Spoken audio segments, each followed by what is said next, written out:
태호는 그날 아침 처음으로 시계를 보지 않고 일어났다. 40년 동안 새벽 6시에 울리던 알람이 더 이상 필요 없는 첫날이었다. 거실로 나와 소파에 앉았지만 무엇을 해야 할지 몰랐다. 부엌에서 들리는 아내 정숙의 발소리가 유난히 경쾌했다.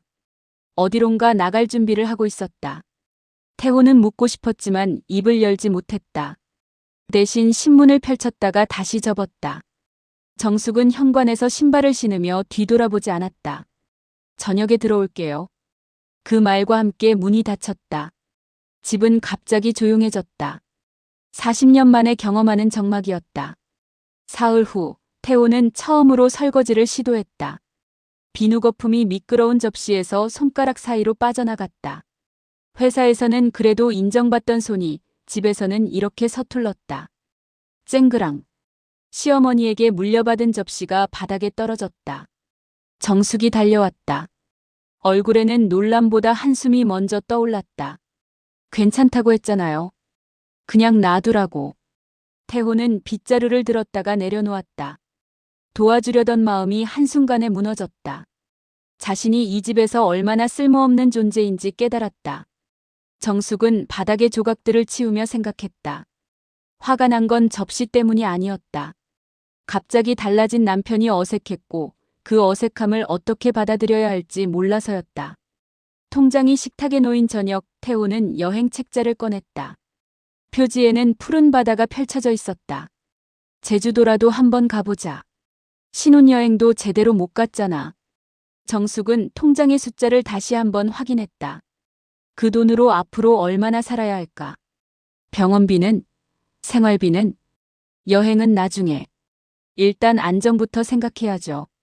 태호의 얼굴이 어두워졌다. 평생 미뤄온 일들이 또 미뤄지는 것 같았다. 언제까지 나중에를 기다려야 할까?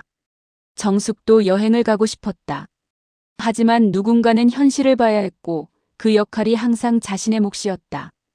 왜 항상 자신이 악역을 맡아야 할까? 같은 돈을 보며 두 사람은 서로 다른 미래를 그렸다. 현아가 집을 찾은 것은 주말이었다. 부모님이 요즘 어떻게 지내시는지 궁금해서였다. 하지만 현관문을 열자마자 들린 것은 높아진 목소리들이었다. 당신은 왜 항상 내 기분을 망쳐요? 내가 언제 당신 기분을 망쳤다고. 현아는 거실 문 앞에 서서 망설였다.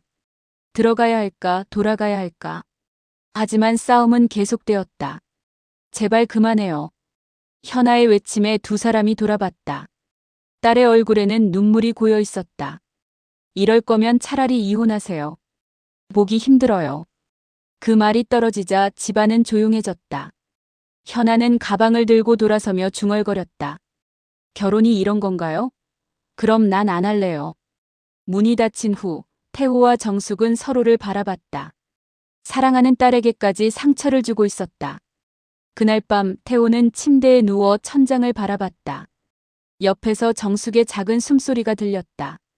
잠든 것 같았지만 가끔 뒤척이는 걸 보니 깊이 잠들지는 못한 모양이었다. 40년 전을 생각했다. 처음 이 집에 들어온 날 정숙은 부엌에서 첫 식사를 준비했다. 서툰 손길이었지만 정성이 가득했다. 언제부터 그 정성을 당연하게 여겼을까? 정숙도 잠들지 못하고 있었다. 남편이 한숨 쉬는 소리가 들렸다. 힘든가 보다. 자신도 마찬가지였다. 사실 여행도 가고 싶었다. 젊었을 때 못 해본 것들을 해보고 싶었다. 하지만 현실을 외면할 수는 없었다. 그게 자신의 역할이라고 생각해왔다. 두 사람은 같은 공간에 있으면서도 서로 다른 세계에 살고 있었다. 며칠간의 침묵 후 태호가 먼저 입을 열었다. 미안해. 정숙이 고개를 돌렸다. 남편의 얼굴에 주름이 많이 생겨 있었다. 언제 이렇게 늙었을까? 나도 미안해요. 그들은 그날 처음으로 제대로 된 대화를 나눴다. 서로의 마음을, 두려움을, 바람을 이야기했다. 40년 만에 처음 하는 진짜 대화였다. 태호는 여행 계획을 포기하는 대신 동네 사진 동호회에 가입했다. 처음 카메라를 만진 손이 어색했지만 셔터를 누를 때마다 새로운 세상이 보였다. 정숙은 남편의 사진을 보며 놀랐다. 평범한 골목길이 이렇게 아름다울 수 있다니. 40년을 함께 살았지만 남편에게 이런 감성이 있는 줄 몰랐다. 나도 뭔가 해볼까요? 정숙이 망설이며 말했다. 태호는 고개를 끄덕였다. 뭐든 해봐. 늦은 건 없어. 2달 후 그들은 기차를 탔다. 제주도는 아니었지만 근교의 작은 도시였다. 당일치기 여행이었다.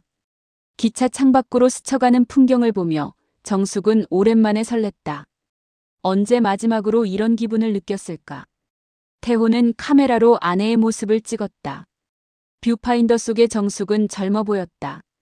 웃는 얼굴이 오랜만이었다. 사진 그만 찍어요. 예쁘게 나왔는데. 거짓말. 하지만 정숙은 웃고 있었다. 1년이 지났다. 태호의 사진 실력은 늘었고 정숙은 요리교실에서 새로운 레시피들을 배우고 있었다. 각자의 시간도 함께하는 시간도 있었다. 완벽하지 않았다.